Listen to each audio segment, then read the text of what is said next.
జగన్మోహన్ రెడ్డి అది ఏంటంటే అతను తనకి తానుగా బాగా తెలివిగలవాడిని అని అనుకుంటూ ఉన్నాడు.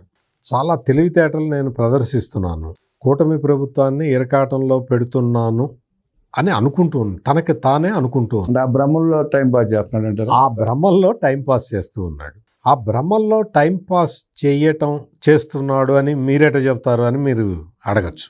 ఎట్లా అంటే ఇప్పుడు ఫస్ట్ మద్యం కుంభకోణం బయటకు వచ్చింది. జగన్మోహన్ రెడ్డి సీఎంగా ఉన్నప్పుడు చేసిన మద్యం కుంభకోణం బయటికి రాగానే అప్పటి నుంచి ప్లాన్లు వేశాడు. చంద్రబాబు ప్రభుత్వాన్ని ఎట్లా ఇబ్బంది పెట్టాలి, ఎట్లా ఇరకాటంలో పెట్టాలి అని చేస్తే మనకు తెలుసు. మనకి జనార్దన్ రావుని ఎట్లా వాడుకున్నారు, జోగి రమేష్ని ఎట్లా దాన్ని ఆర్కెస్ట్రేట్ ఎట్లా చేశాడు అనేది మనం క్లియర్ కట్గా చూసాం.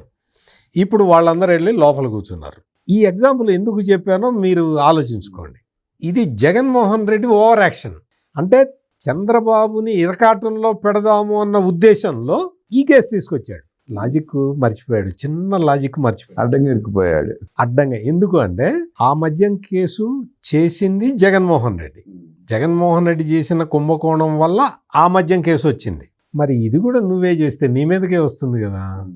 ఈ లాజిక్ మర్చిపోతే ఎట్లా?